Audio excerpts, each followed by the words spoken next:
Yes. Sorry, that was on a loop, everyone. And good morning from the East Coast of the United States, but I'm sure wherever you are, it's a little later than that. Or if you're Pacific time, you're out in the West Coast, it's earlier. But I appreciate all of you coming to this special episode of The Left Lens. I have, of course, you see with me Brian Berletic from the New Atlas. Thanks so much again, Brian. You friend of the show. You've been on a few times now. Appreciate you taking the time out this morning or this evening for you. Yes, it's 10 p.m. here. Thank you for having me back on. It's always a pleasure. Of course, of course. Well, we have a lot to talk about, but while we're starting, be sure to hit that like button. That's how you get more viewers here. That's how you boost the YouTube algorithm, which is not friendly to the conversations that we have on this channel. So be sure to do that. Subscribe to the channel also if you haven't. And of course, you can support this work. There's many links in the a description of this video, Patreon, Substack, and more. So be sure to check that out. But let's get started. Brian, and please give a quick sound check in the chat if there's any issues with our audio. So, Brian, now we can get going. I wanted to get into Ukraine because you've been doing a lot of great work covering that on almost a daily basis. And so I wanted to begin, though, here in the United States, we have midterm elections coming up. And there's been quite a few, let's just say, events transpiring politically around the Ukraine situation.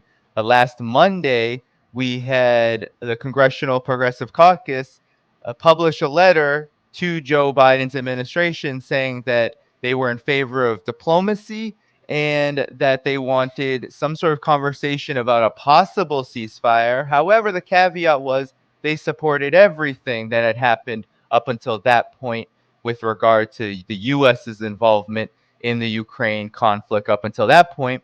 But not even that was satisfactory to the Biden administration, and there was a pretty intense backlash, so much so that the cowardly so-called Progressive Caucus rescinded their letter, retracted it within 24 hours, and it was very embarrassing. Lots of staff being thrown under the bus. I covered this earlier in the week on this program. But now, I mean, there's more, right? There were a few disruptions, interruptions, kind of protests, you could call them, of various members of the progressive wing of the Democratic Party, if we can call them that. And I wanted to pull up this particular Elon Omar disruption because Elon Omar is considered probably the most vocal of the quote unquote progressive Democrats on issues of foreign policy. And so here's how she reacted to I'm gonna add this.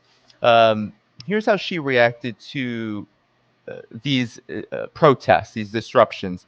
So I'm gonna play the video, and then I definitely want your reaction. Let me know if you all can hear this in the chat. You are supposed to be a progressive Democrat, anti-war. Anti-war. 80 billion to Ukraine is not anti-war. Ukraine is killing its own citizens in the Donbass. We are helping little children like me that have been out of war. So listen, unless you have not been paying attention to what is happening, there are millions of Ukrainians that have been displaced. There are piles of bodies that are being found in mass graves. There are little children whose lives are being lost. By Zelensky! Yeah, by Zelensky in the Donbass. But unless you are someone like me that has been that child, you do not get to tell me what my votes mean and how I get to vote in supporting people who desperately need support. So, all right. Well, I want to let's just see what she had to say because this was not the only comment she made. In response, she said, "I'm sorry, you're not anti-war protesters. You're dangerous propagandists, literally making a mockery of the anti-war movement. Never had the pleasure of responding to Russia flag, meaning Russia. ridiculous internet disinformation in person before. Thank you for the opportunity. This is even worse though. I'm amazed at the nerve of some people that some people have to not be upset when the country literally waging war, she means Russia, but at the country defending itself and those helping them do that. I was even told by one of these people tonight, quote, "It's America that started the Russia war," end quote. Seriously, WTF. So, so I wanted to open with this because I think it's an appropriate way to dissect what I think Elon Omar is doing there. And look, a lot has been made of these protesters and their individual politics. I think what's important here is Elon Omar is a representative. She's an elected representative. She's in Congress. It's midterms. Midterm elections are here. And this is how she's responding. I wonder what your thoughts are about this, Brian. Well, I just think it's interesting. She's shouting at an audience of people she's supposed to represent, and she's telling them, "You're not going to tell me what to do." I mean, but then how does this actually work? I thought the people elected you. You're supposed to represent them, and if they want you to vote a certain way on a topic, that's what you're supposed to do. You're not supposed to dictate to the people how things are and how things are going to be. What's also interesting is that she's talking about this conflict as if it started in late February. It did not start in late February.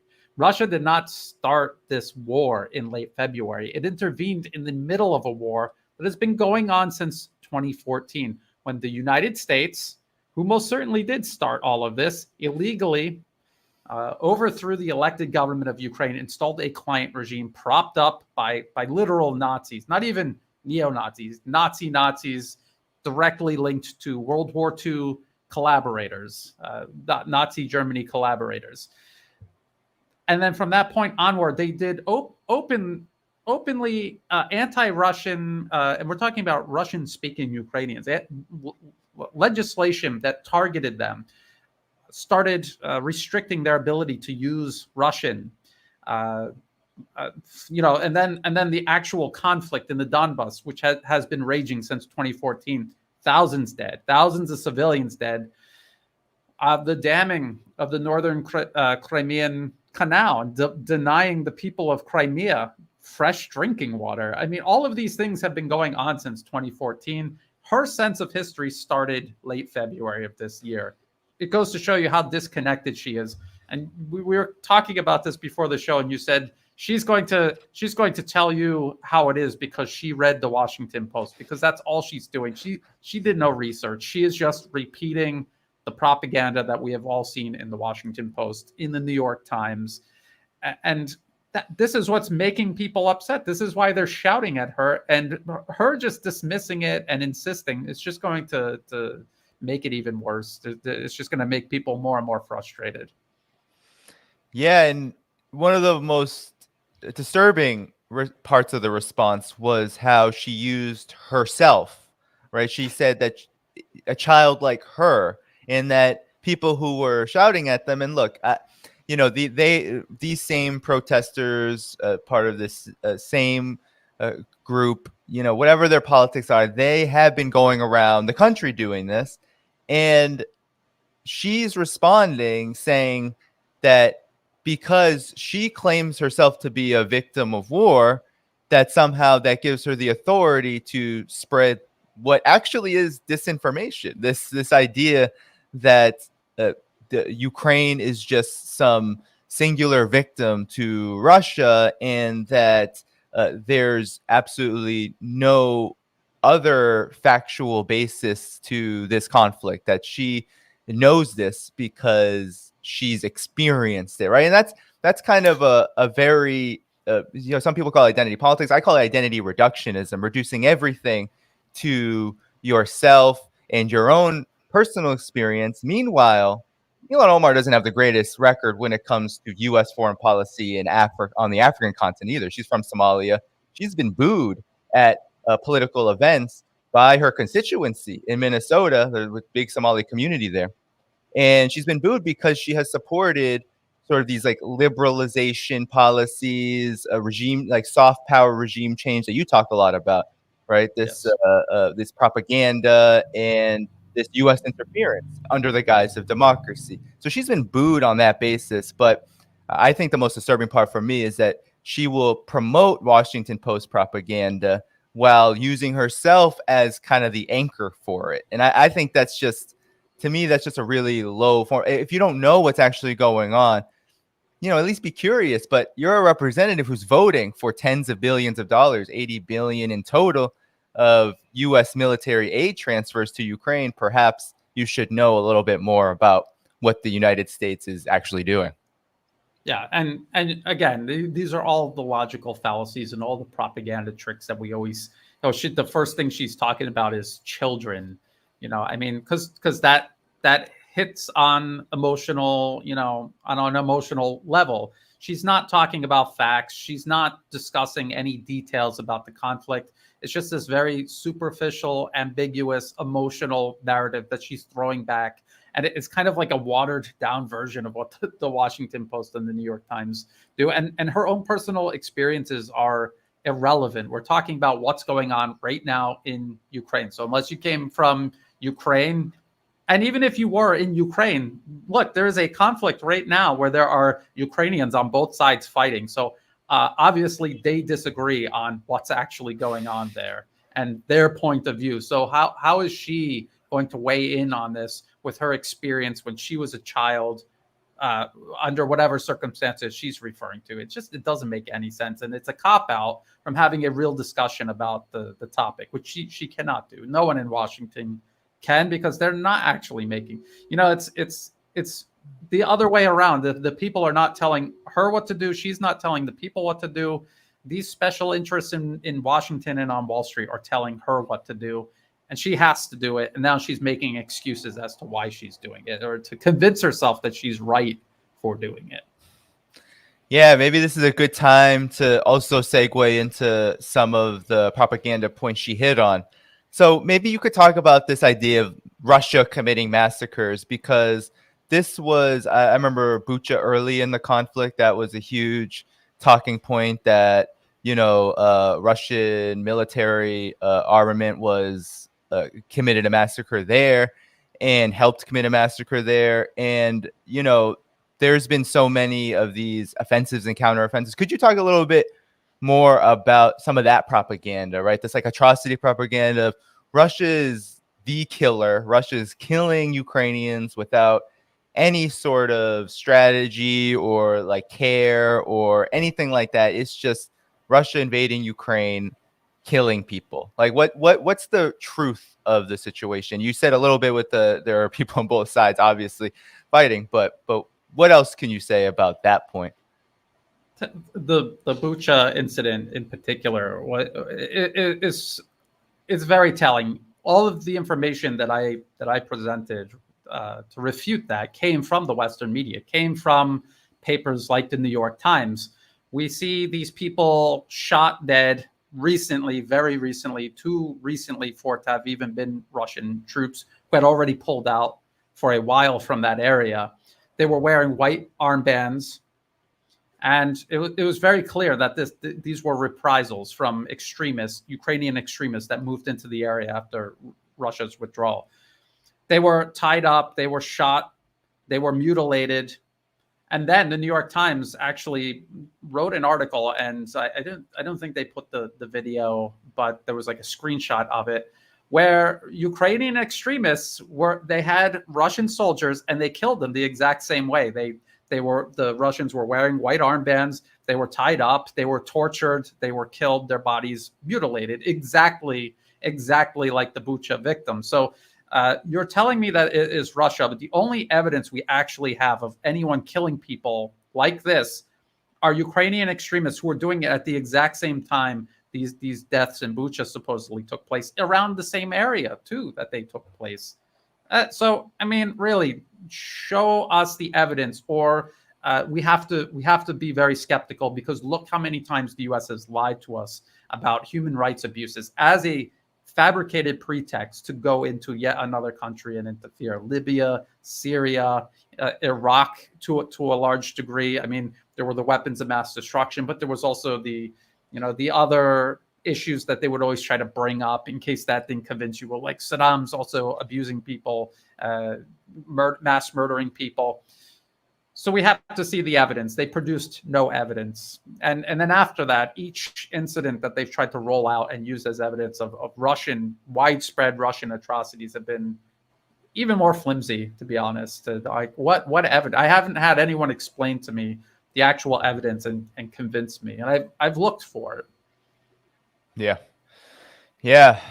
Well, today I wanted to get your comment on this as well, because today Russia's foreign ministry said that they believe, that they have reason to believe, evidence to believe, that the UK, Britain's Royal Navy, had something to do, was involved in the devastating terrorist attacks on Nord Stream 1 and 2, which has basically rendered them inoperable and only worsened this crisis, this energy crisis, especially for Europe, that we'll talk about. But I want to get your reaction to that, because the Western mainstream media was saying that Nord Stream was the workings of the Russians, that they were at fault. And then this comes in the context, of course, of other situations that have come afterward, right? The Crimea Bridge bombing, which was now believed to be done by Ukraine, the regime, with perhaps unknowingly the person who was driving the vehicle, which is just very disturbing and tragic, and also a war crime. And then of course we had the rumors that were circulating, or at least the skepticism of possibly a dirty bomb, right? This kind of like low grade nuclear attack, which would render a place inoperable or unlivable, but or a region unlivable, uninhabitable, but wouldn't necessarily cause the kind of damage that maybe would cause a huge reaction from the West. So there was rumors that would happen in Ukraine, and of course, right, that was Russia saying this is a false flag and this is very serious. What do you make of all of these escalations in this way? Because this seems to be more than just the NATO, right, trying to conventionally respond to Russia, right? It's not just economic warfare in terms of sanctions, and it's not just giving weapons. There's like there's almost like this covert ops happening that's making the situation a lot worse. What are your reaction to this? So somebody is, well, okay, there's a lot of, actually, I wanted to add a little to the whole Bucha incident. Sure. When people were pointing out that these people that were killed, they were killed way too recently for it to have been Russians. I remember the Western media then was talking about these other bodies that had been there much longer, and they had the satellite images, and they're like, look, the dead bodies are there right next to the Russian soldiers that are there. But then they were looking at the bodies. The Western media admitted they had these fléchés, like little tiny darts in their body, and this is from a type of anti-personnel artillery round that shoots out these tiny needles, thousands of them. When it hits, it explodes and it shoots these needles out. And there are Western media reports from like AFP, AP, back from 2014, 2015, when Ukraine was using that on the Donbas, the people of the Donbas. So it was very clear that, okay, these people that were killed when Russia was there, it's from artillery rounds. Russia isn't shelling their own positions. It was obviously when Ukraine was. There's footage that the Ukrainian government posted on Twitter of them shelling this area, Bucha, when the Russians were there. So it was very obvious what all of that was. But as you say, they're lying. They're making things up. They're spinning it. They're trying to cook up a pretext to justify more Western involvement. The Nord Stream. Okay, so you talked about the Nord Stream, the attacks on the pipelines. I had been following the Nord Stream 2 project when it was under construction. For years, I was writing about how this is going to give Germany and the rest of Europe the ability to finally get out from under the shadow of Western imperialism that has been cast over the continent since the end of World War II.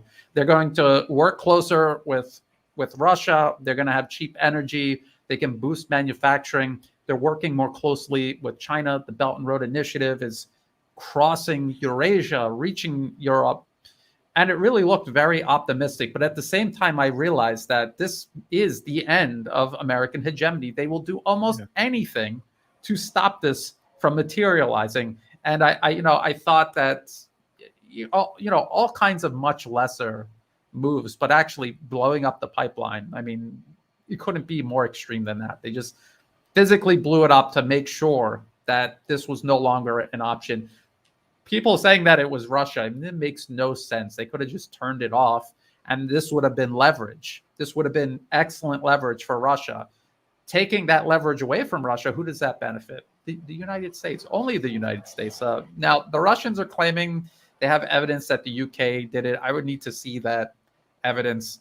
I don't know. I would be just as skeptical of that. But when there is a crime committed, the first thing that you do is ask yourself who had the means to do it, who had the motivation to do it, who benefited from it. It's clearly the United States. Their frustration with Nord Stream 2 was palpable. You could feel it, how for years as it was being built, how desperate they were to stop that. They even sanctioned German companies to try to dissuade them from continuing with the completion of the pipeline. Now, the German government is, that you have a new government in power. You have U.S. President Joe Biden openly saying, while he's in next to the German chancellor, we're going to stop this pipeline. He says nothing. I mean, it's very obvious that, I said that the U.S. has this shadow of imperialism over the European continent, and that's it on full display in public. There was another. The dirty bomb. Yes, the dirty bomb. We saw this in Syria. We saw the U.S. and its militants staging chemical attacks in Syria to justify some sort of U.S. intervention. You have to think of how unimaginative this is. They already got caught blatantly lying about weapons of mass destruction in Iraq, and then literally the next country over on the map, they're talking about weapons of mass destruction and how they need to go in.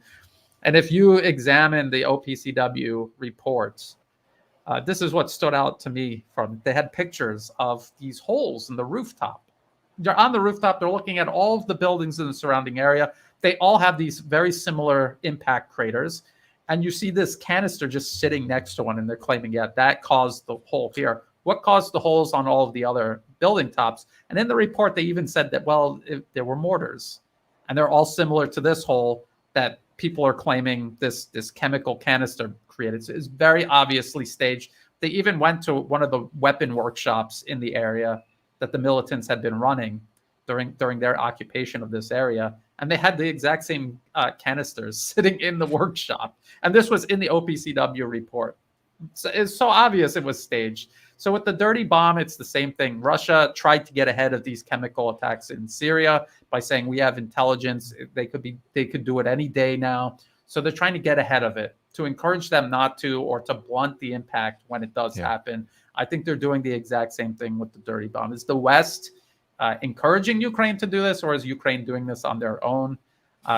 This is only speculation. I feel that it would probably be Ukraine doing it on their own, and Russia's coming out and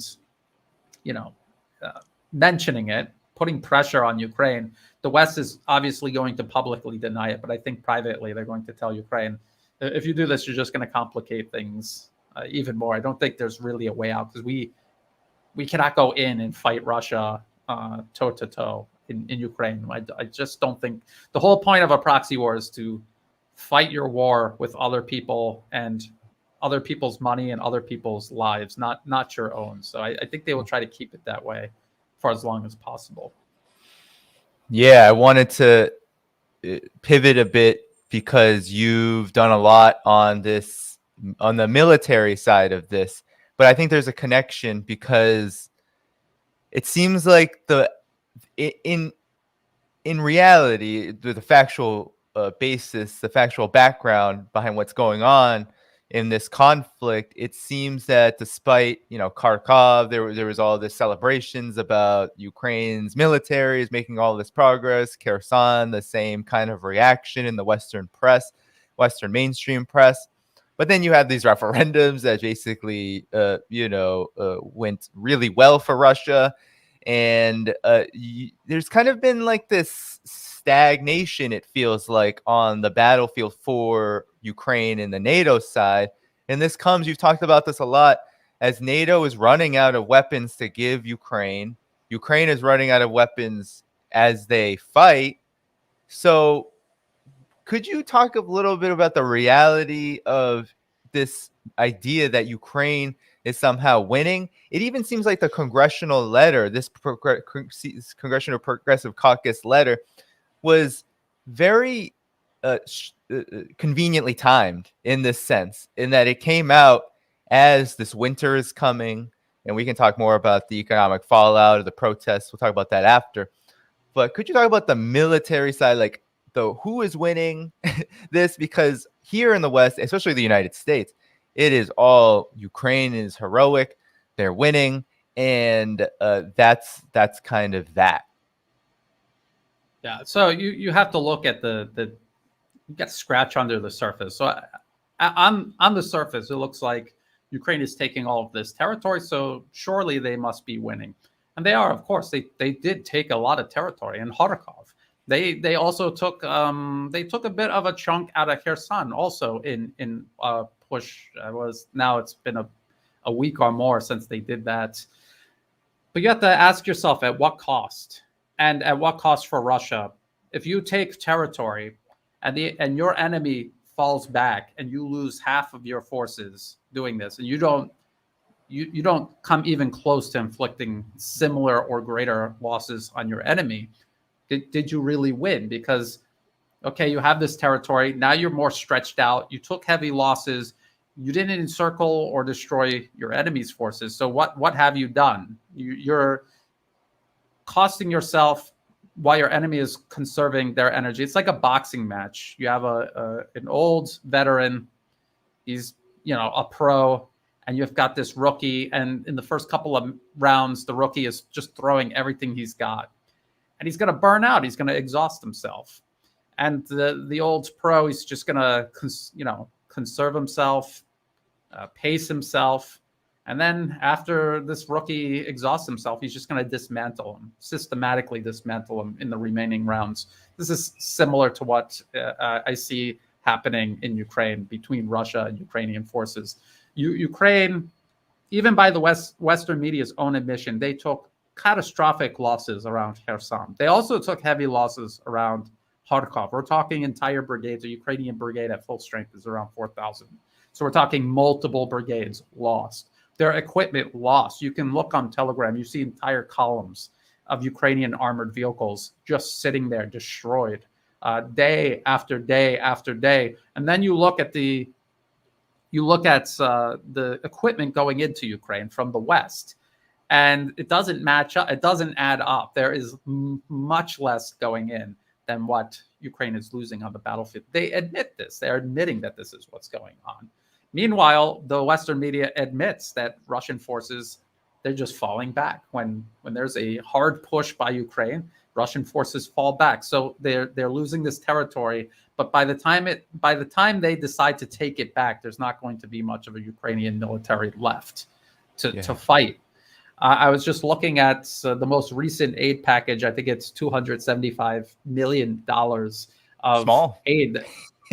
Well, if you look at in comparison, if you look at the actual items they're sending HIMARS ammunition, but not additional launchers. We know they're losing launchers. They're sending 155 millimeter artillery rounds, but not standard rounds. They're sending 500 GPS guided Excalibur rounds and anti-tank. They're like anti-tank mines that you can fire out of a howitzer. They are not even sending them standard artillery rounds because they are running out. And the Western media has admitted they are running out and they're trying to ramp up production. But this is something that can take a year or more just to start ramping up, let alone produce the amount that you need to actually fight this type of warfare. I've told people many times the West reconfigured their military to fight these small wars.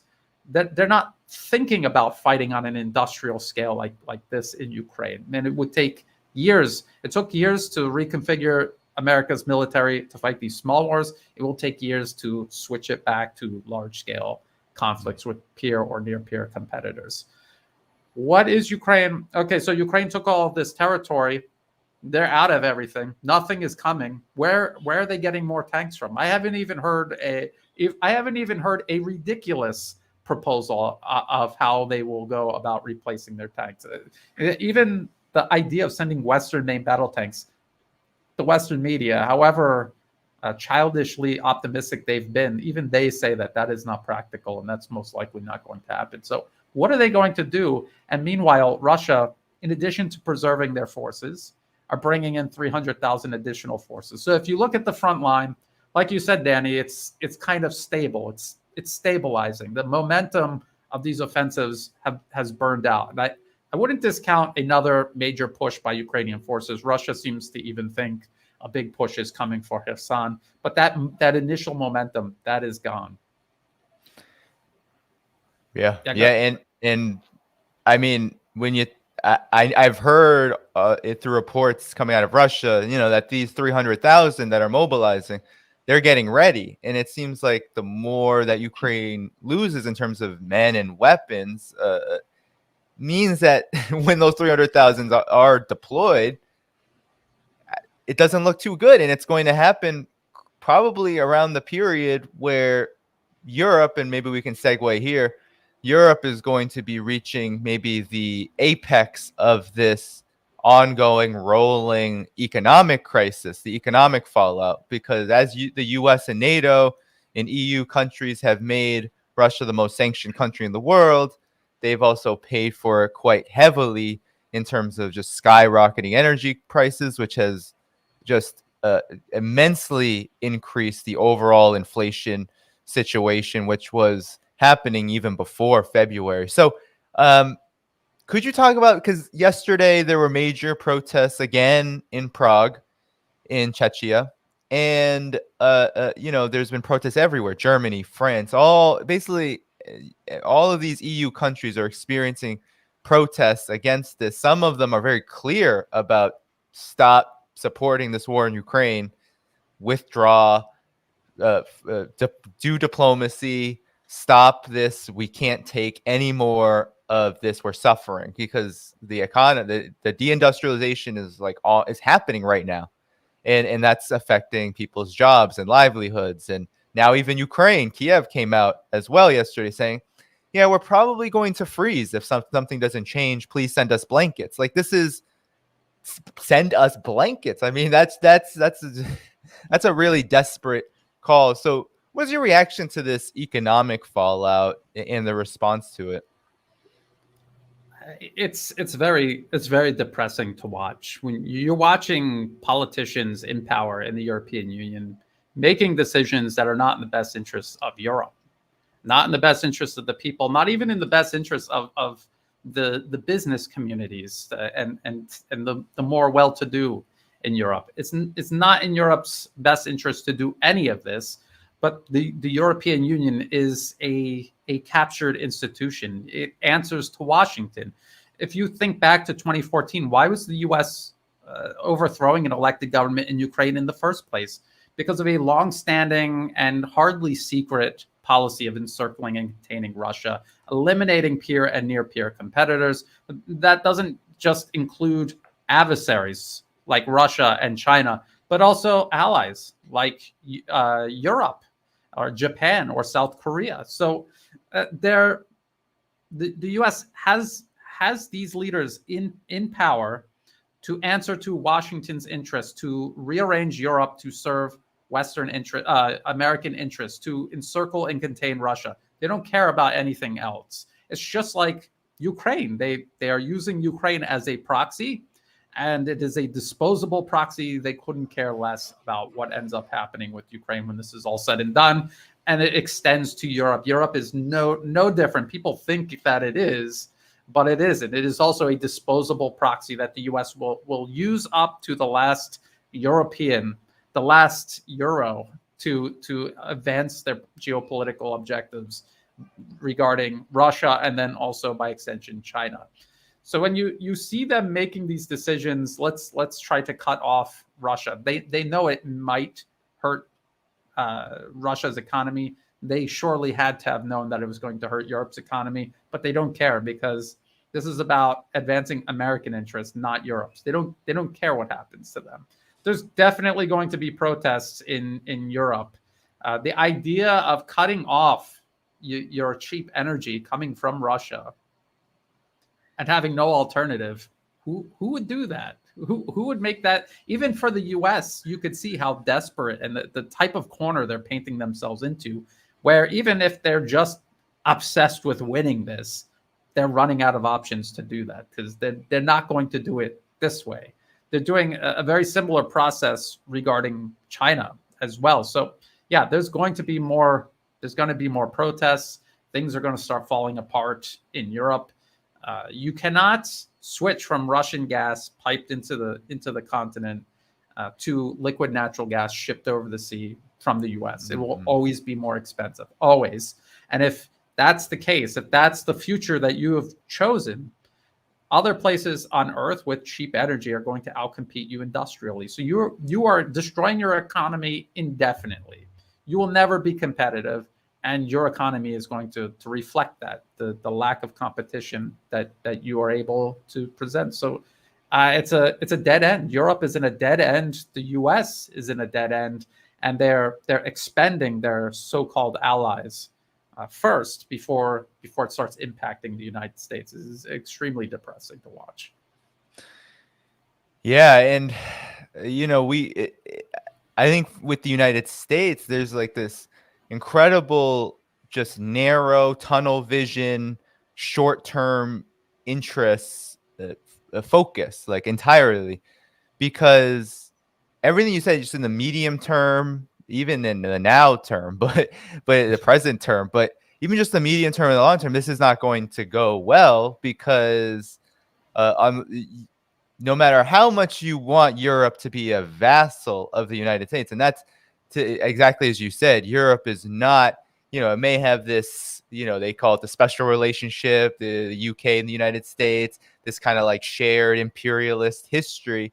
The United States still sees this as a competition because that's what the system is still based on, that, and they see Europe as competitors. I remember you were probably covering this, I'm sure I was reading your articles about this when it was happening during the early phases of just talking about Nord Stream, and it felt like Russia was like, okay, we'll do it, but Germany was really wanting to do it because it seemed like Angela Merkel, and despite whatever limitations she had, she understood that cheap gas from Russia right next door is much better for economic development than whatever the United States has to offer. And that was also around the period where the United States just couldn't stop talking about energy independence. We're becoming energy independent, pumping that fracked gas. So it feels like the United States is really trading in the long-term stability for short-term profits. Anthony Blinken, when asked about Nord Stream, said it. He said, this is a great opportunity for us. And maybe it'll be a great opportunity. It is. The stocks are up. These huge oil monopolies, gas monopolies, they're running away with record profits. But Europe and soon the United States, all the banks are saying it, are headed toward recession. And think about Russia and China. Each year that goes by, because they see what's going on, they're getting their own alternatives together. And they have the advantage because Russia has huge amounts of cheap energy that they're going to now pipe to China instead. And China already was outcompeting Europe in terms of industry. Now they'll be doing so even more because now they've got this overabundance of cheap energy coming in from Russia. So again, just like you said, they're not thinking long term. I also think it's a problem of having an agenda stretching all the way back to the end of World War II, the post-World War II idea that the West is going to establish this international order created by and for the West, and that they were going to just run everything. They never included in their calculations technology leveling the playing field And all of these nations that they had the advantage over technologically, militarily, economically, that eventually the playing field would be leveled. And at the end of the Cold War, when the Soviet Union collapsed, the United States saw a very small window of opportunity to wipe out all of these nations that were friendly with the Soviet Union, wipe out those governments, put in client regimes, and really cement their control over the planet. And they ran out of time. And now here we are. I think the clock has already run out, and there's, like the game is over. They're still making a commotion on the playing field. It's over for them, and they're becoming increasingly desperate, because what else are they going to do? And these are people spending other people's blood and other people's money. So what is the consequence for them if they don't stop? From their point of view, nothing. It's something they can afford to continue doing, no matter how desperate and counterproductive. Yeah, and it helps that the United States can rely on its completely predatory financial system to keep those interests that will be harmed by this in the short term and through a recession afloat. And I think that's a big reason. It's not about our people suffering. Certainly there are people suffering under the U.S. Diktats, even in good times economically. But even when there's a recession, or Europe, for example, going through what it's going through, doesn't matter. As long as the United States can kind of keep, through their predatory financial system, keep it all afloat. And I think that is a lot of the calculations here. But you mentioned Russia and China. So, I think one of the, if we could call it positive developments, is that there isn't sort of this phenomenon, this aggression being taken lightly, and it's not being taken with sort of a warm embrace. Russia and China, as you said, are moving closer and closer together. Right after Vladimir Putin gave his congratulations after the 20th CPC National Congress, Chinese media everywhere was talking about how important this relationship is. Now, yesterday, NATO Secretary General Stoltenberg, Jens Stoltenberg, he said that if Ukraine is defeated on the battlefield, that's bad for the West because it's good for China. And this I found very interesting, because now you have the U.S. coming out with their national security strategy, renewing their nuclear doctrine. All of it is China, China, China, China, China. And so could you talk about this connection here between Russia and China, between what's going on in Ukraine and China? Because I think there's this two-front war going on, a two-front proxy war that has definite risks of spilling out into an all-out war. So could you talk about the relationship to China with all this? Again, if you look at U.S. foreign policy for decades, it has been encircling and containing the Soviet Union, and then Russia, and also China. I mean, all the way back to the end of World War II. This is the single obsession of U.S. foreign policy. It transcended every single presidency. It didn't matter who was in the White House or who was in Congress. This is all they've done. If you look at these programs, say the National Endowment for Democracy, the opposition groups that they've built up directly against Russia and China, but also in all of the countries surrounding them. This is what they have been doing for decades now. They have been removing governments in Eastern Europe to surround Russia with these hostile client regimes that, if you look at all of them, they trade in their own prosperity, sovereignty, peace, and stability for obedience to Washington as just a belligerent toward Russia. It's the same process happening here in Southeast Asia. The U.S. is constantly trying to undermine and overthrow the governments here, to put client regimes into power that will stop working with China and work against China, but also against these countries' best interests, just like Eastern Europe. So it's not just Russia and China getting closer together. It's all of these nations that have yet to be overthrown, undermined and overthrown, and transformed into U.S. client regimes.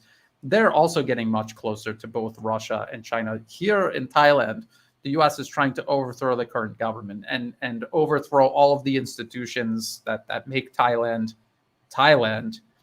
and it's just causing Thailand to get closer with China and Russia. And the thing is that these countries aren't anti-American.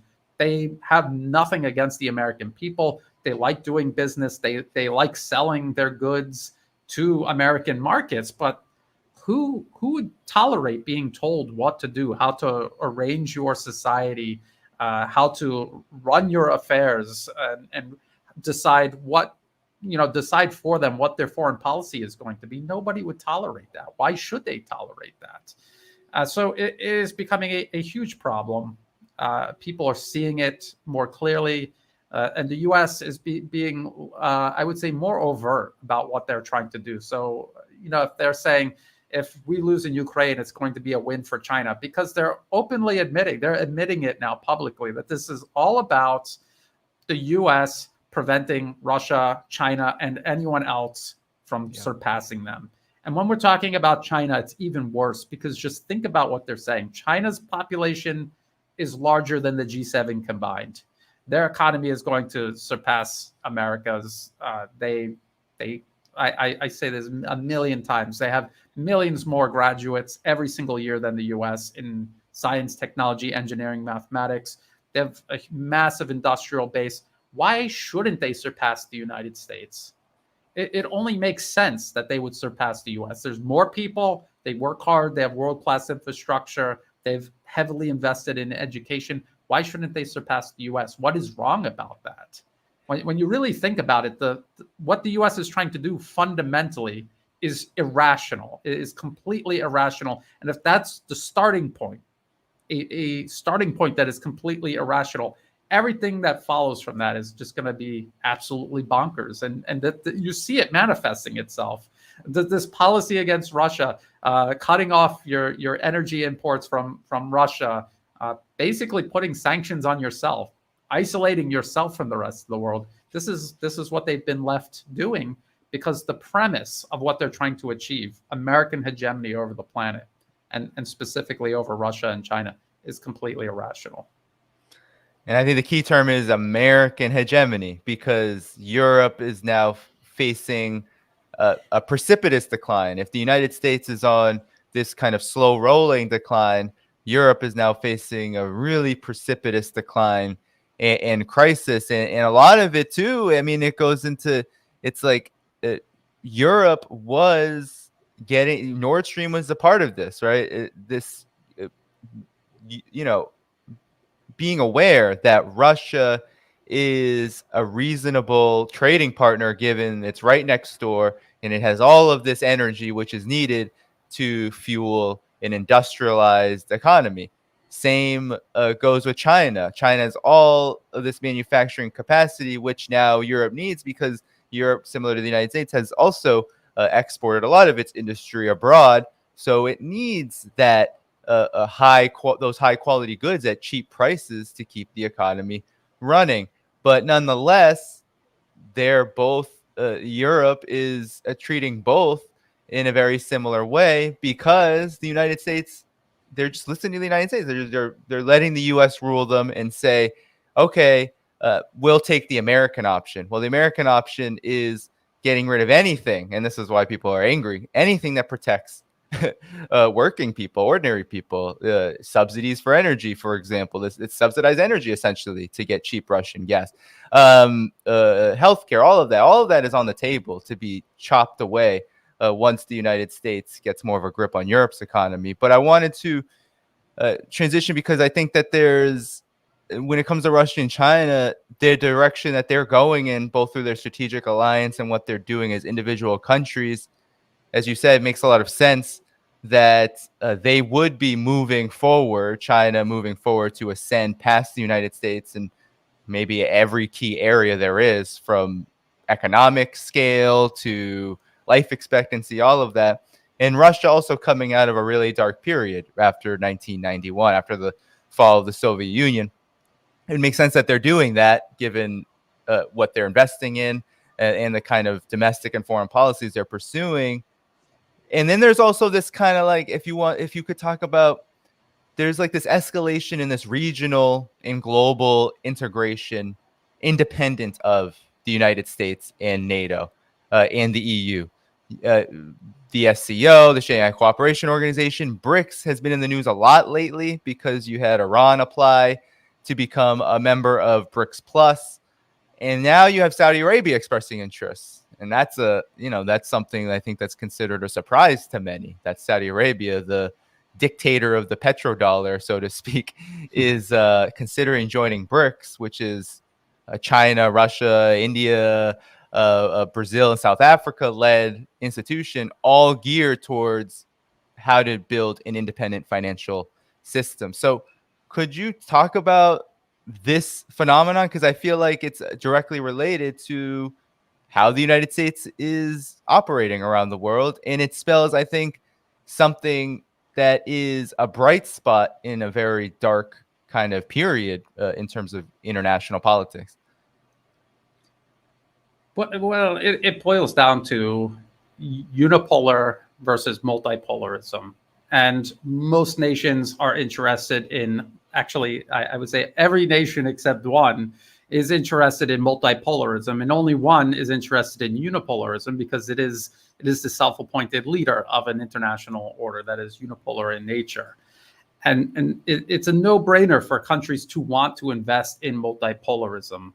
I'm actually still very skeptical of Saudi Arabia, but if Saudi Arabia is really doing this, really pivoting, that just goes to show you how bad it is. But I'm going to wait and see on that. But I still think that it's a sign of the times. This multipolarism is on the rise, and unipolarism is unraveling. It's just unraveling, and people can see how irrational and what a dead end it is, a blind alley that it is.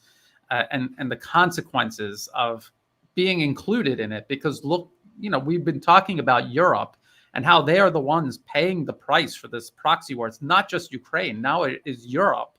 It's like a black hole, and it's just sucking more and more people into it, and people and nations into it.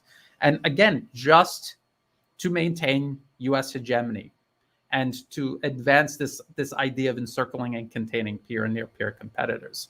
So I think we're going to see multipolarism continue to expand, and we're going to continue to see the U.S. trying desperately to undermine it. I mean, for years, this is what I've been covering. The U.S., the Belt and Road Initiative, for example, is kind of like it's like the circulatory system of multipolarism. They're building all of this infrastructure across the planet. They're facilitating trade between nations. People say it's just a trick for China to control all of these countries. No, it's not. Go to Laos and look at what it was before China built highways and a high-speed rail through it. That was a dead end. This is their way, literally a pathway out of it, a highway and a railway out of isolation and poverty. This is what China has done for Laos. They want to do business. Most nations, most people on earth want to do business. It's only a small handful of people in any group of people that are obsessed with controlling everything and can't just cooperate with others. And I think even in the United States, I think there's going to be a point where this is unsustainable. I don't want to see a collapse in the United States. I would rather see a transition where much more rational interests fill the void that this unraveling unipolarism is going to leave. And they're going to want to be committed to working among all of these other nations rather than destroying the planet, trying to impose themselves upon it. I mean, that's what's going on here. Europe is being destroyed right now because the United States cannot just give up on this idea of controlling everything. It's insanity. It really is.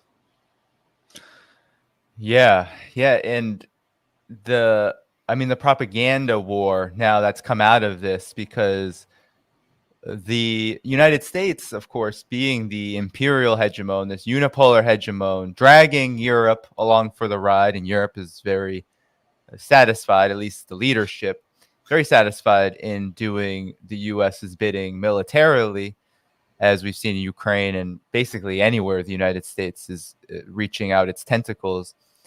But obviously a lot of this is because of what you're speaking of. There is this threat, right? It's not the China threat or Russia being a aggressive threat. It's more so what they're doing in terms of cooperation in building an alternative. Putin was talking about it. Vladimir Putin was talking about it at the Valde conference. Again, he's been talking about this over and over again in his speeches about how this alternative is frightening those who believe themselves to be the masters of the world, making rules that no one really knows what they are, but what the ultimate objective is, which is to maintain this hegemony. So, China just finished its CPC 20th National Congress, so the 20th convening of the Communist Party of China. It meets every 5 years. And of course, there was an incredible amount of propaganda about this. There was right before it, there was the Xi Jinping had been overthrown, right, by someone just below him had overthrown him, and nobody knew about it, right? There was no events or activities happening, but it just happened, right? We were told there was rumor mongering all over social media. Then there was, during the Congress, you've covered this, and we shouldn't spend too much time on the details. The former president of China and the former general secretary of the Communist Party of China, Hu Jintao, was said to be escorted out and purged. And the hilarious thing about this is that a lot of the narrative was centered on China's anti-corruption campaign. We're saying this is the highest ever official to be victim of the anti-corruption campaign. They couldn't say what the corruption was. They couldn't say what actually happened and why the CPC would decide to do this, or Xi Jinping, if we look at the individual, why they would do this during their most celebrated convening of any period of the 5 years in between. But nonetheless, he was escorted out for a short period. And of course, nobody made any comment about how he was escorted in to begin, how he voted in the Congress. But this is the kind of propaganda we hear all of the time about China. And I actually want to play, before I get your comment, Brian. I found this. Somebody from my home city back home sent me this and just asked me, is this propaganda? And this is from Vice. And so we could talk about this relationship between the propaganda and why the propaganda is happening. But I really have to show this because I think it's actually hilarious. So there's a shady group out there spreading a report. And they're called the Safeguard Defenders. And Vice is repeating what they're saying and claiming something ridiculous. And now they're claiming that they visited, and we're going to play the video in a second. Hopefully I'll reload it so we can get from the beginning. But they're claiming that there are secret police stations and spies all over the UK and other countries as well, posing as other things. So we got to hear this. It's a very short reel, but let's do it. Where is it? Here we go. Okay. Your average North London high street, but behind these doors is allegedly a secret Chinese police service station operating illegally in the UK, as well as being an estate agent. This is also the office of a law firm whose details run a list of secret Chinese police service stations operating around the world. Chinese authorities have been accused of establishing 54 illegal overseas police service stations across 33 countries, including 2 in London. The claims were made in a report from a Spain-based NGO called Safeguard Defenders. China says they only offer mundane consular services such as driving license renewals, but reports claim they're also being used to exert pressure on Chinese dissidents and criminal suspects overseas to return home to face punishment. I spoke to an employee of the estate agent, and he told me that his boss, the director of the law firm, frequently has Chinese people visiting his office for help. He said he didn't know what to make of the claims, but that they'd previously made his office the target of protests against China, particularly against its treatment of the Uyghurs. Since the publication of the report, these police service stations have come under intense scrutiny, with the Irish government ordering one in Dublin to close and investigations underway in the Netherlands, the UK and Canada. For now, precisely what goes on behind the doors of these buildings remains something of a mystery, but it seems their days of being able to operate in the shadows are numbered. So this is a real estate building, but there's Chinese police and spies in them. That's the level of narrative we're hearing now. It sounds something out of the Red Scare, right? 1950s. There's Reds underneath your bed. And the Safeguard Defenders, I was doing a little bit of research on them. They used to be called something called the Chinese Urgent Action Working Group. They were funded by the NED and, of course, the European Endowment for Democracy. And they then became a shadier group called the Safeguard Defenders, run by this guy, Peter Dahlin, who used to work for the Swedish government.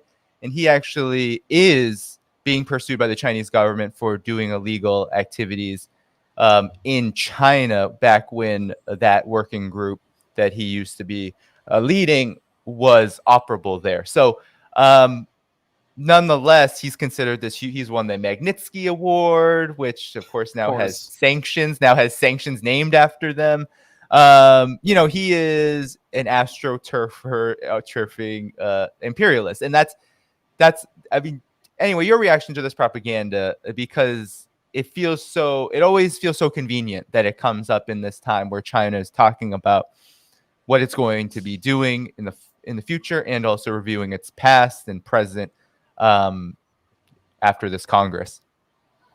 Well, I mean, notice how instead of actually giving details of whatever it is they were trying to talk about, they showed pictures of like Chinese police and military personnel in China doing things, because what they want to put into your head is the idea that China's setting up police stations to come and get you in your own country, which I can almost assure you that is not what is going on. But I've had people asking me, and I'm like, what are you talking about? Why would they be making police stations in Canada? It doesn't make any sense. Do nations have people that are working with the embassy or with diplomats to keep track of citizens from their country doing bad things in other people's countries? Surely every country has staff doing that. Is that what they're talking about? I don't know, because they were too busy showing Chinese police marching around in China. And this Safeguard Defenders, I am almost certain, is the organization that one of the organizations that I covered behind the so-called Uyghur Tribunal, which was set up by the World Uyghur Congress based in Washington, D.C., funded by the U.S. government. And it's not a human rights organization at all. It's a separatist organization, which is why they have the separatist East Turkestan flag as their logo, as part of their logo. So this is a network of U.S.-sponsored agitators, propagandists, separatists, even terrorists in some cases. And this is what they do to every country around the world. China is their biggest focus, because China is surpassing them. Yes, the Uyghur Tribunal. There it is. Yeah, they testified at it, of course. And anyone who testified in it was part of also organizing that sham thing, because that's what they did. They just talked amongst themselves. I did a few videos and some articles about the Uyghur Tribunal, and I showed all of the evidence, primary sources from the NED's website, from the websites of these organizations, or Western news articles that admitted they were funded by the U.S. government. The vast majority of everyone taking part in the Uyghur Tribunal, including those who organize it, are U.S. government-funded fronts posing as human rights groups. And you have to think about the NED, chaired by war criminals, chaired by people like Elliot Abrams, who is a pardoned criminal, are people like Scott Carpenter, who participated in the invasion and occupation of Iraq. It is a regime change organization, and it has aided and abetted some of the worst crimes against humanity of the 21st century. And these are people who are supposed to be keeping tabs on China, or are they trying to create a pretext to start another conflict, this time with China? People have to tread very carefully with this. This idea that the Chinese are setting up police stations in these countries and no one knows about it is ridiculous. It is ridiculous. Yeah, and I think on the one hand, what was interesting about that video is it made me think, actually, it's China does need to defend its, its embassies, for example, because I remember during the 2020 summer, I think it was the summer of 2020, when in Houston there was there was vandalism and they were thrown out violently by basically the U.S. government was threw them out violently and closed up the embassy, and it was a huge escalation at that time. This was during the latter period of the Trump administration, right before the election, and it was seen as this. It was a huge escalation. So China's actually the one that needs to be worried here. Is will these Western governments harass and terrorize their diplomats, their representatives that are just trying to conduct people-to-people, government-to-government relations? Uh, so the propaganda and the hypocrisy is just, it's so cringy and unhinged. But I also wanted to talk about the reason for it. And you talked about, China being a leader in multipolarity, and China's also a leader in just, I think it's like this danger, this threat of a good example. China is, people in the chat are saying, right? China is achieving a lot, and that came out of this National Party Congress, this CPC Congress. Uh, the achievements that China has been able to get to since its founding, since the party's founding, since New China's founding, as they call it, in 1949, and even just in the last 40 years, right? Nearly 900 million people out of extreme poverty. That is no longer something that exists in China. And then becoming a leader, not just economically in terms of scale, which is going to happen in GDP terms very soon, and has already happened in purchasing power parity terms, but also leading everything. The West talks about climate change. China leads the world in renewable energy consumption, production, and essentially is the world-based hub for anything that has to do with alternative energy arrangements from whatever, liquid natural gas and especially oil, crude oil and coal. China is the base hub for that.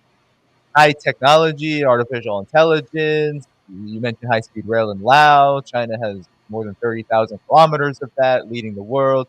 Go on and on and on. We could go on and on and on. But the point is, I think, is that there's a connection here, I think. And I wonder if you could speak to that connection to China rising in this way and the propaganda becoming, it feels like more and more intense and also more and more pathetic as well.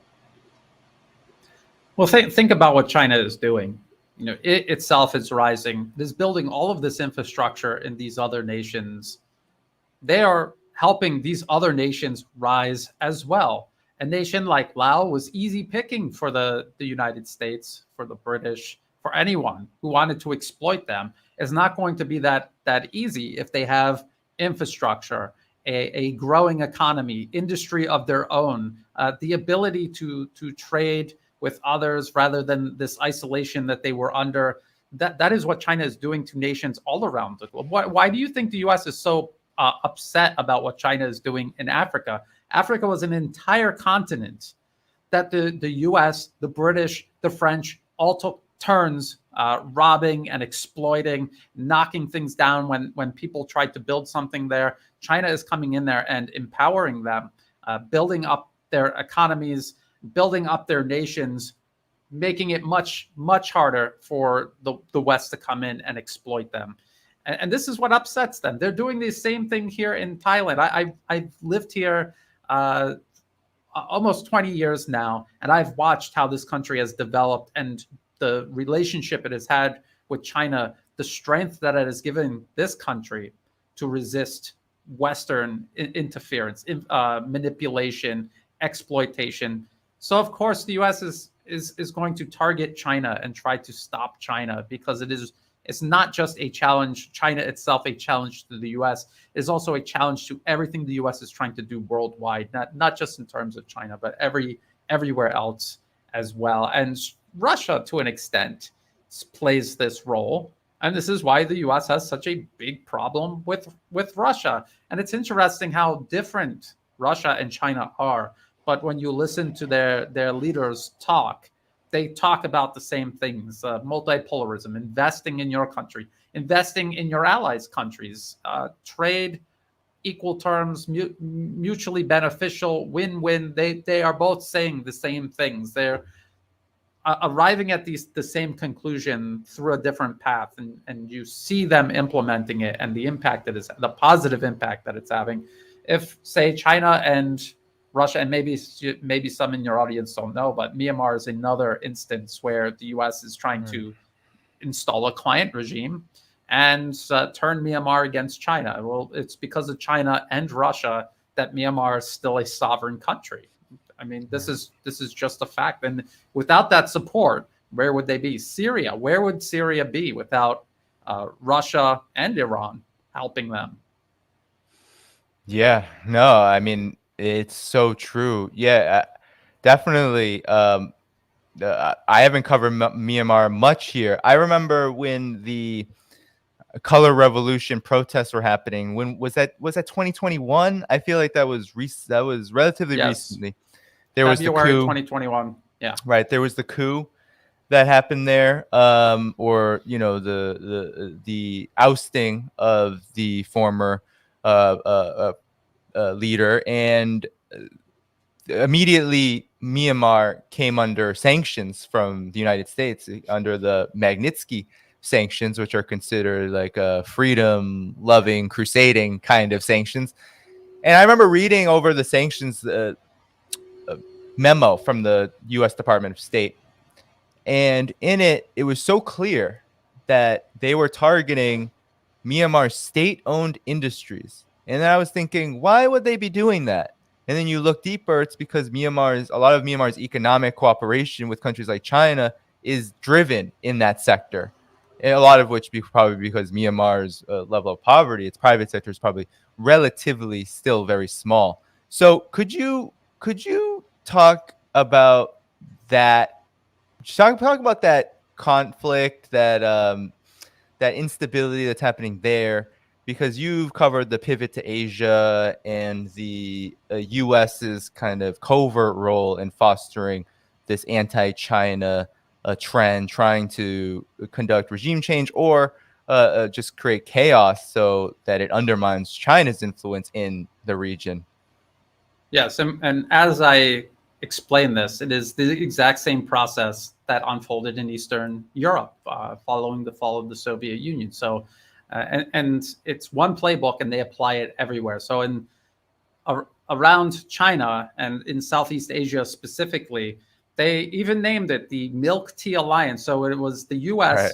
standing up all of these opposition groups, and they all formed a single network. So the U.S.-funded agitators here in Thailand were literally trying to invite Joshua Wong, the Hong Kong agitator who's now in jail. They were trying to invite him to Bangkok.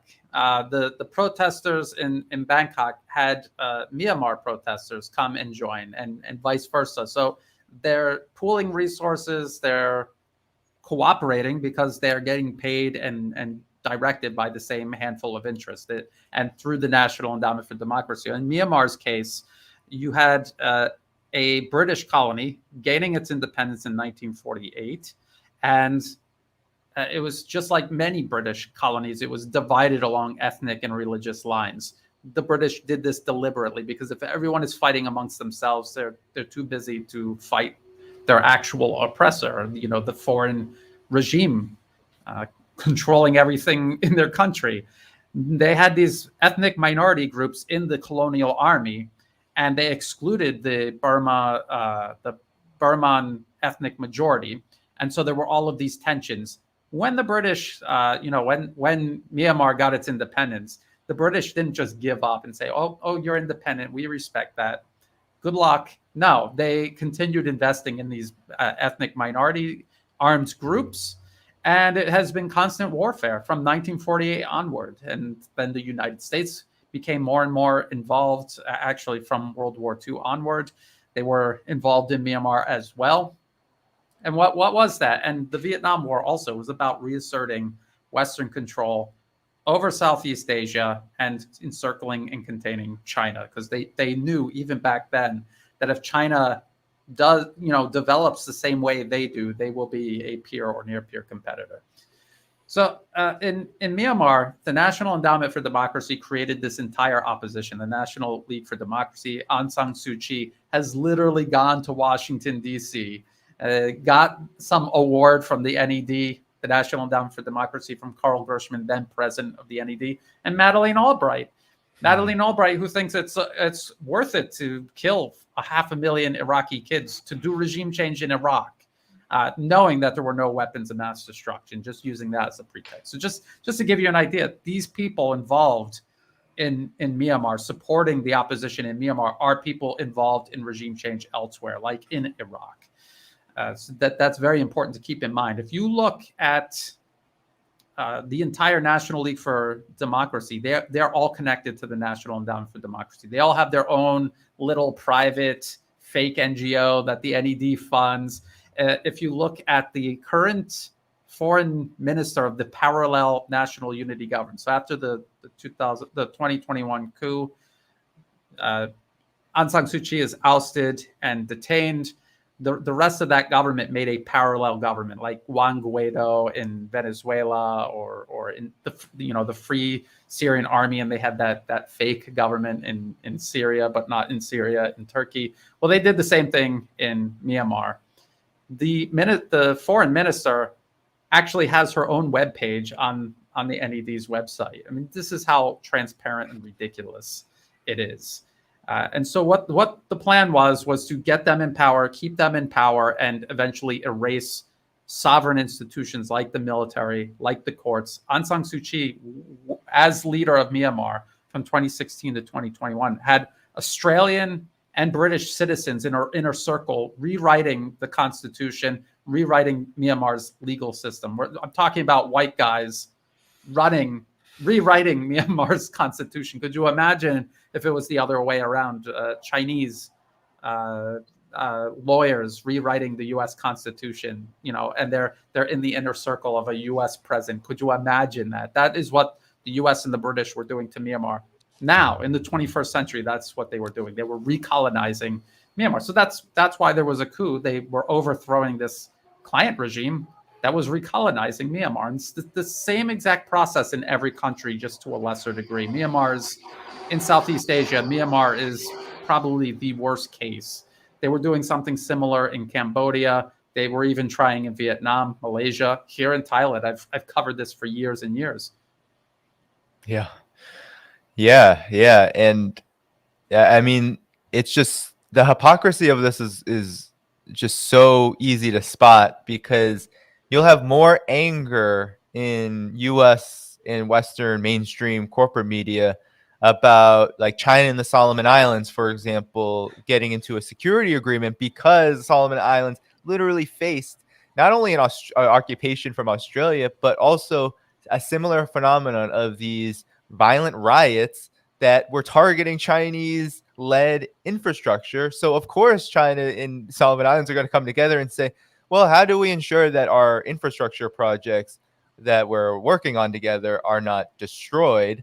But there's more anger about that, which absolutely has no formal, even, let's say, military basis to it, than the United States soft power funding these what end up being violent regime change operations, which impoverish entire nations and, of course, cause real and actual violence. I think this is why Russia and China talk so much about color revolutions now. Even back, I remember when you were covering the Pivot to Asia back in 2011, 2012 period, that word even wasn't used as much as it is now. Now Russia and China are very open and vocal and saying we are working together to stop this. And it's because of situations like what happened in Myanmar.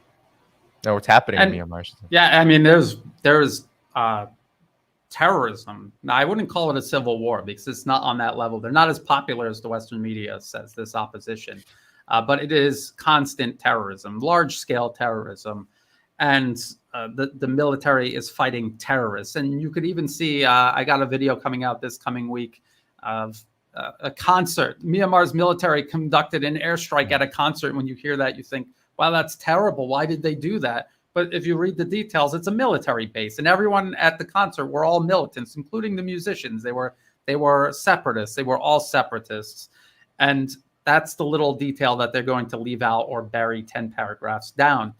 It's the same thing here in Thailand. I actually got involved in this because I'm living in Thailand, and I watched U.S.-backed agitators and militants burn the city down that I lived in. So in 2010, the U.S.-backed mobs, I mean, these red shirts, they actually brought in around 300, maybe a little more, armed militants with war weapons. They were fighting the Thai military in the streets. They killed the back and forth crossfire killed almost 100 people.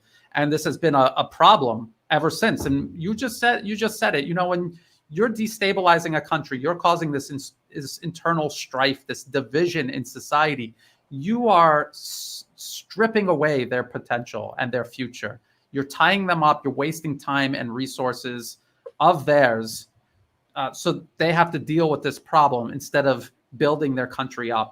And that's the thing, isn't it? It's China building all of these countries up, the U.S. being unable to subordinate them. So the U.S. is going to destabilize and destroy everything, because that's how, as a minority on the planet, you're able to control the majority. If everyone else is in turmoil, distracted, divided, killing each other, that's how you control. That's how the British controlled Myanmar, by dividing them against each other. The U.S. is doing this on a global scale. Yeah. And earlier this year, when China announced that it was going to help Iraq build 1,000 schools, there was a meme going around that was actually going quite viral on how China builds while the U.S. bombs. And I think we could look at bombs not just as in literal bombs like the ones that were dropped on Iraq and still are dropped on Iraq quite frequently, but also in terms of the U.S.'s entire foreign policy being one big bomb, just different forms of it, whether it's the color revolutions and the soft power, sanctions, and then, of course, the outright military force, which is unparalleled in terms of its scale of violence and mass murder.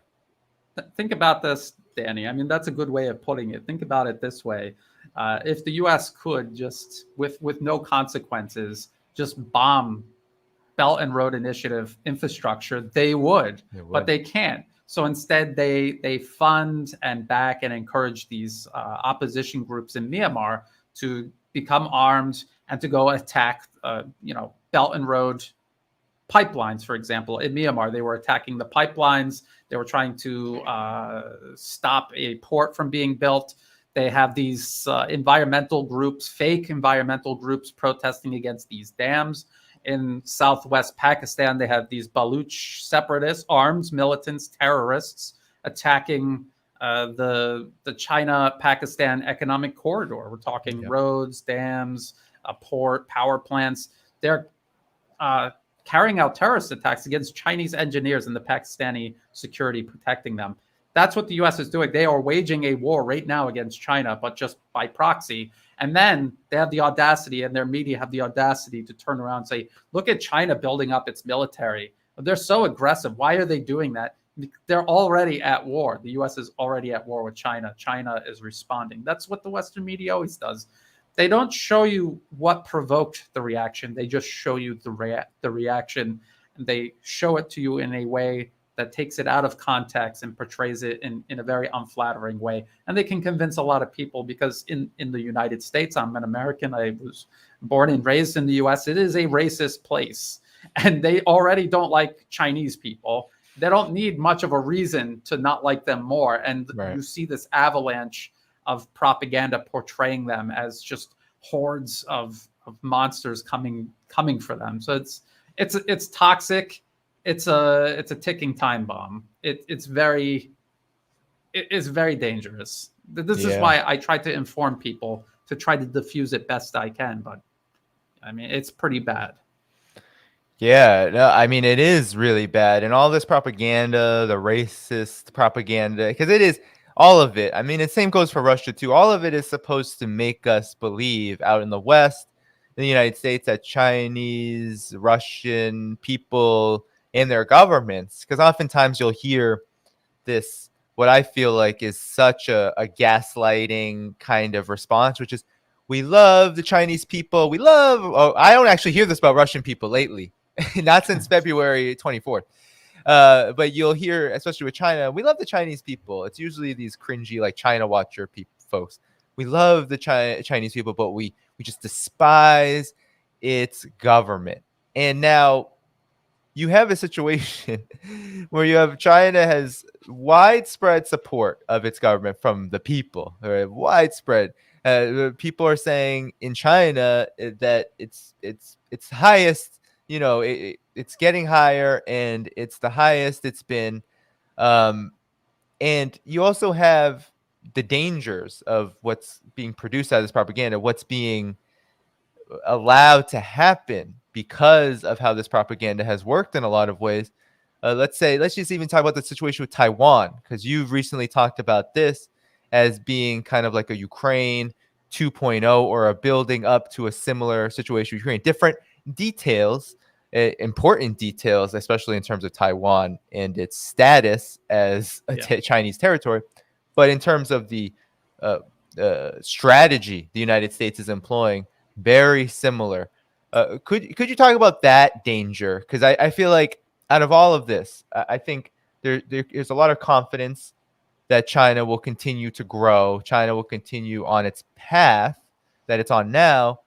But the Taiwan situation is very volatile because it is probably the most likely scenario where a military conflict could occur. And there were lots of course, fears of that when Pelosi visited back in August.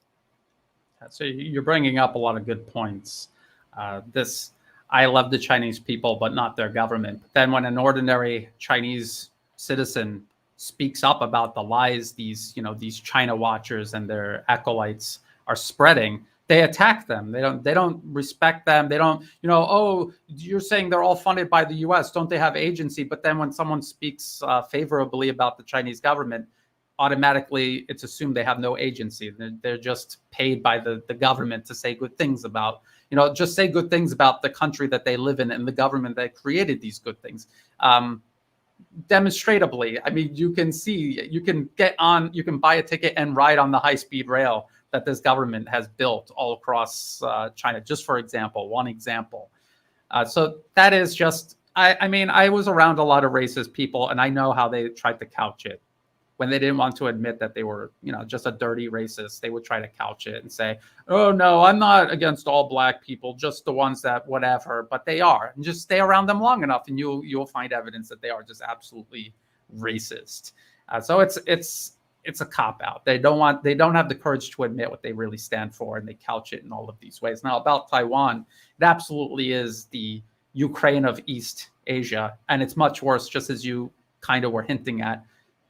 Taiwan is part of China. Even the United States, the UK, Australia, the AUKUS alliance, they all in their own policies, their policy papers, their stated position on their official websites, the State Department, the Foreign Ministry, they say it's part of China under the One China policy. They all agreed to it, but they are also backtracking on it, undermining it, and betraying it. So this is an agreement they made with Beijing that they themselves are breaking and violating. The worst part about it is the U.S. is putting troops on Taiwan. They say they're just there to train, but you're acknowledging that it's Chinese territory, but then you're just putting troops there knowing that Beijing does not want them there. This is the worst type of provocation. And again, just if it was the other way around, how would you feel about it? That's the question you have to ask yourself. These people that pretend that China is being unreasonable, just flip the script a little and think about how it would be if China was doing this to you. How would you feel about it?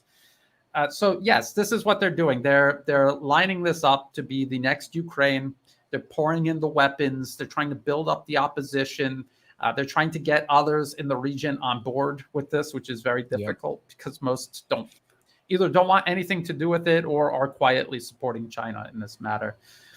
And it's really dangerous because this, for the United States, it's all or nothing. If they cannot stop China from surpassing them, there will be a point of no return where it will never happen, where they will be, I wouldn't say subordinated. It's not as if China is trying to subordinate the U.S., but they will be surpassed, and they will be able to do nothing to stop it. And the disparity will just continue to grow because you're talking about not two countries that are competing in similar ways. China is investing in its people, in its country, in infrastructure, in things that really matter. And the United States is playing this dirty game, investing in weapons, death, destruction, instability. One of these is a sustainable strategy. The other is not. So I'm worried that they will miscalculate regarding Taiwan. They will do something extreme. I mean, even if they just did it the same way they did Ukraine, this will be a disaster. They will. A lot of people think the United States might get directly involved in the fighting around Taiwan. I don't know about that. I think China will try to avoid it as much as possible, even if it means suffering, like some very serious humiliation. If they think in the long term they're still going to come out on top, they will be glad to suffer it rather than trigger some kind of conflict that would only favor the United States, would be playing right into their trap. What the United States most likely will do is cut off maritime shipping far, far away from China, because the ironic thing here is the United States portrays China as some sort of threat. But in all of their policy papers, they admit China's military is purely defensive, and it completely lacks the ability to project power abroad. Yeah. So what does that tell you? Who is the belligerent here? Yeah, I mean, that's U.S. history in a nutshell. There's a historian who used to, I don't know if he's still there, University, Massachusetts, Boston, Paul Abbey. He wrote a book called War and Empire, An American Way of Life. And his central argument is that the U.S., throughout its history, as it ascended into empire status, which was, not too long after the American Revolution, Thomas Jefferson talked about Empire of Liberty, all of that. He talks about how the United States, for geographical reasons, and then as it grew, right, in terms of just being a superior military economy, never has really had an adversary that had the capabilities of waging any kind of offensive war against it, and how the U.S. exploited that over and over and over again. And it's not, you can't even compare the Cold War because there was mutually assured destruction with the nuclear weapons question. And a lot of the reasons why the Soviet Union, then China, and other countries pursued nuclear weapons is because the U.S. used nuclear weapons. So there's there's all of these considerations, but the big one is that, exactly as you said, the U.S. Is actually the threat here, and it would make sense that there could be miscalculations. I covered this story, but they're just saying it right out in the open. The United States is doing this is the Ukraine model. I mean, they're turning this is the New York Times is putting out, this is October 5th of this month, this year. They're just saying it, right? So we don't have to read it because I covered this, and it's it's quite it's just very verbose, and it doesn't say much. But the big point is that the United States is turning Taiwan into a porcupine, because meaning that it has all these weapons that are going to be a thorn in the side of China. But when you're doing that, you're crossing China's red line. And at the CPC National Congress, one of the amendments made on the Taiwan question was not about reunification. That's still on board. Peaceful reunification still primary. But one of the it came out in a white paper earlier, and it was put into the constitution of the party, was that China's not going to avoid using force. It's not going to rule it out if it's entirely necessary to preserve the territorial integrity and sovereignty of China. Like that's the red line. And so that red line is being crossed, but the more and more and more it's crossed, the more and more likely that a conflict is to emerge. Yes. And China, I mean, I said China seems like they want to avoid conflict, but they have invested heavily in the military capabilities to defend all of their territory, including Taiwan. And I just love it in the Western media how they refer to Taiwan as a self-governed island, and China just thinks that it's a rogue province. I mean, they do it It just goes to show you how concerted this lie is, and how in tune, in step, and organized the media is. No matter what publication, which corporation, they are all working together. There's no way that they're all telling the exact same lie out of some sort of misunderstanding. All you have to do is go to the State Department's official website, and they tell you unambiguously that the United States does not support independence for Taiwan. So if they don't support independence for Taiwan, if Taiwan is not an independent, self-governed island, what is it? It's part of China. It says so on the State Department's own website. So again,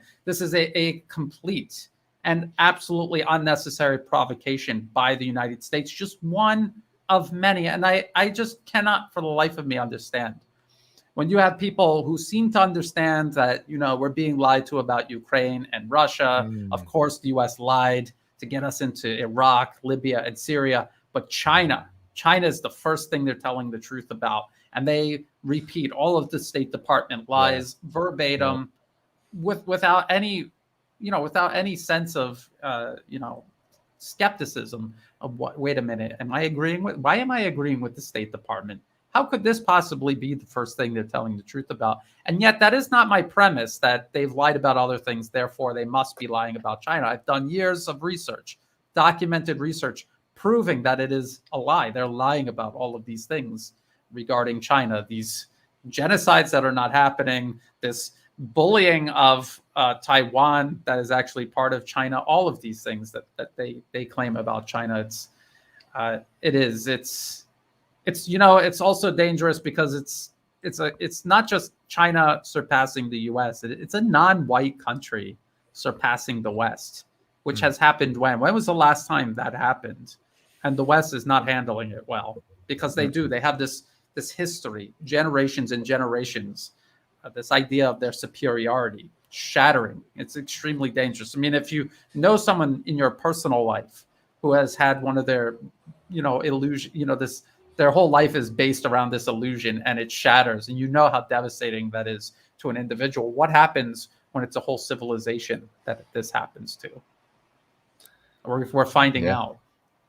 Yeah, it's the reaction is so strong that you're willing to risk nuclear annihilation. I mean, nuclear winter, right? Because the same happening with Russia too, because it's Russia stood up and said, no more. We're not going to take this escalations in Ukraine anymore. The red line has been crossed, and it's been crossed to the point where we have to respond. We have to recognize the sovereignty of the Donbass republics, and we have to help them survive, help them maintain their sovereignty. And so, because it's directly connected to Russia's sovereignty. And what happened? Well, suddenly Ukraine became a white European country that needed to be saved by the West. And of course, Russia, which has been the case for a century, since at least 1970, but even before then, right, there was a lot of there were laws on the books in the United States that barred people who came from Eastern Europe and Russia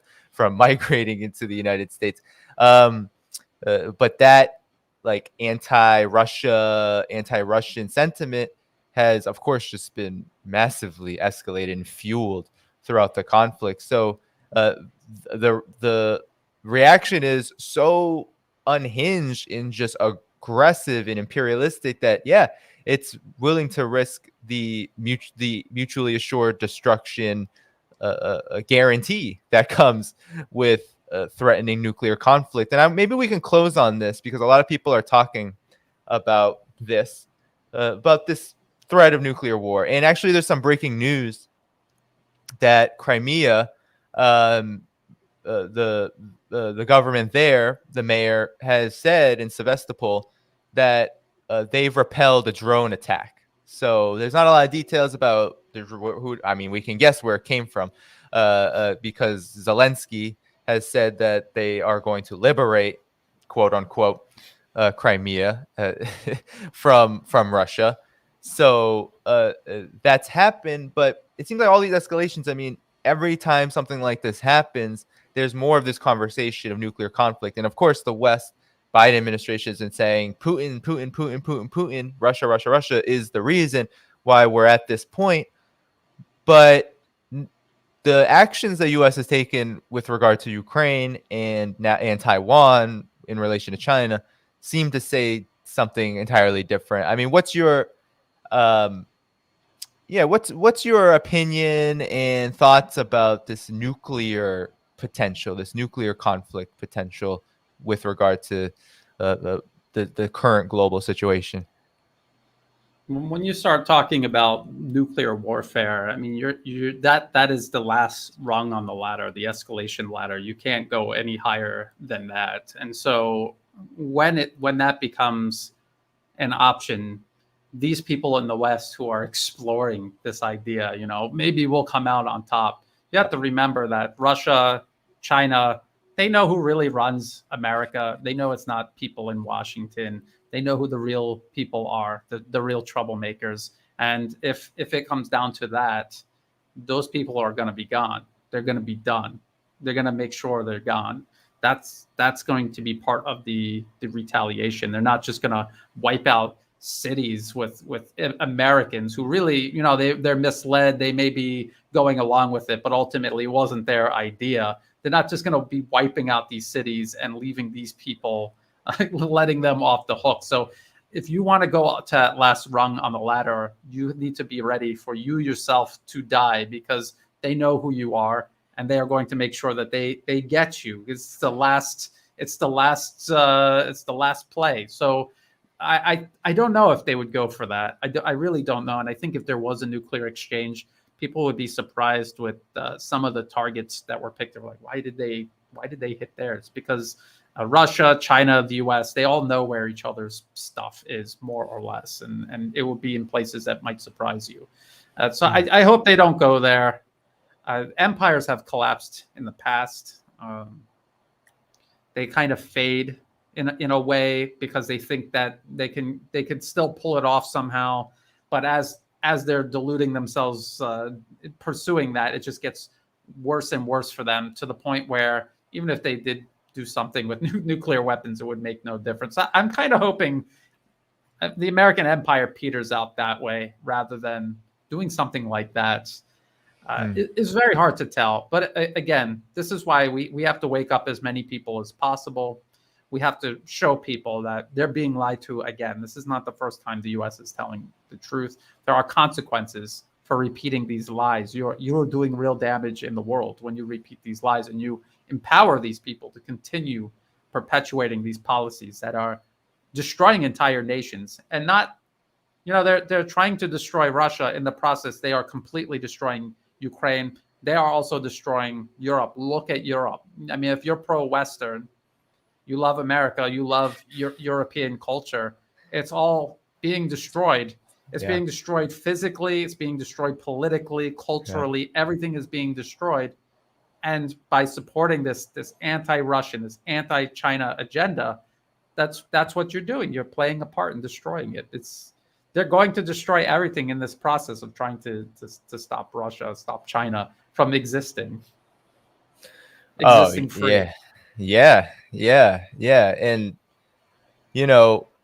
as you said, like the American empire petering out, that's what will happen if it's allowed to, right? Like that, because that's the trend. This is history, right? This is how history happens. It's these systems, these these empires, they reach their limits and then they break apart. They lose power. They don't have the same influence.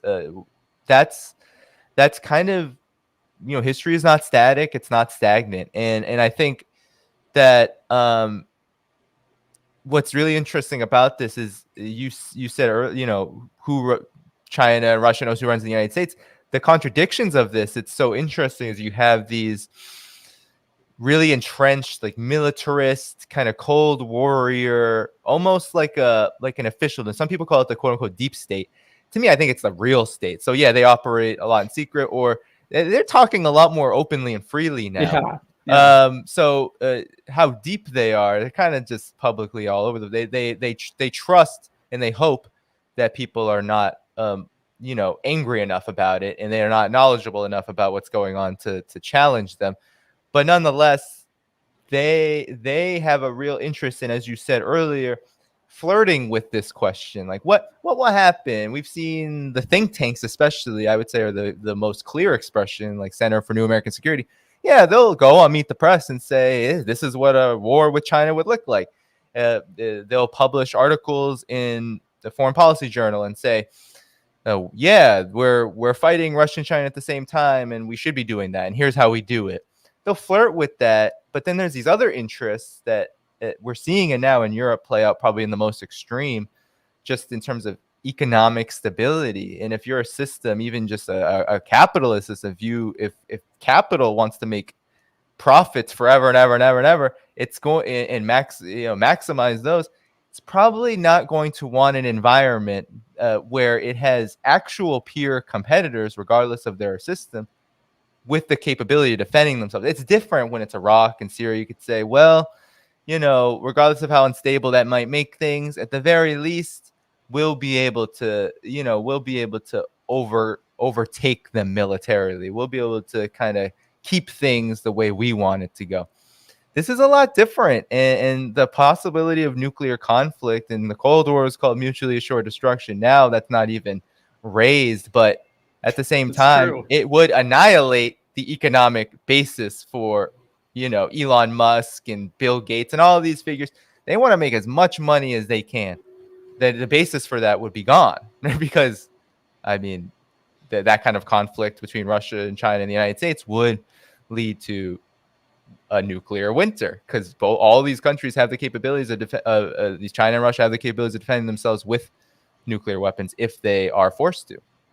Yeah, and a lot of these think tanks, when they're writing their papers, they're usually trying to come to conclusions that, convince themselves that if we do this, no, China would never resort to nuclear weapons. They would never do that, and they do. And when you look at their explanation, it really is. When you look at it, you're probably thinking to yourself, no, China probably wouldn't in that case. And that really is how the U.S. designs a lot of its foreign policy, is in a way where it won't end up nuclear, probably because of what you're saying. They want their empire. It's just a question of they're not going to be able to keep it. This game is coming to an end. What are they going to do when that happens? And like we could just only hope that they just allow it to peter out in these futile attempts to reform, reassert themselves. But just like many other empires, just continue fading and fading and fading until their history. It's what we can hope for, because it's the version where there is no nuclear exchange, which I would not want to see. I would not want that to happen. Yeah. No, I'm there with you, and I think this is a good place to end today's stream. Brian, it was really good for you to join. Where can people find you? And then I'm just gonna a few seconds of announcements, so stick around. But Brian, where can people find you? You can find me on YouTube, The New Atlas, and then in the video description of every video, there's a bunch of links, like my Telegram. I'm also back on Twitter. It's under new ownership. So Brian J. Berletic, no spaces, just Brian J. Berletic. Follow me on Twitter for now. Who knows? And that's about it. And thank you, Danny, for having me on. I always like coming on and talking. Yeah. So thanks a lot. And thanks to your audience too for hanging in there. Of course. So a few announcements before I let us all go. So unclear whether there'll be another stream on here soon. I am going to be taking a kind of an extended break beginning next weekend. So hopefully I can get one more live on here before then. But if not, I just want to let you all know there'll be a lot of clips and stuff coming out.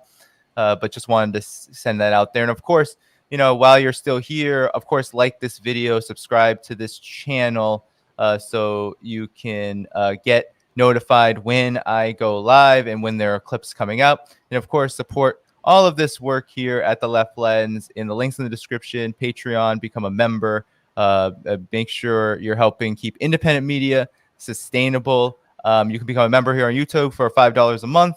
And I am very close to that sustainability goal. So thank you all for your support and helping push this work along, because we know mainstream media is not going to pay attention to it. But with that said, Brian, again, thank you. Thank you, everyone, for coming, and have a good rest of your day, and take care, everyone.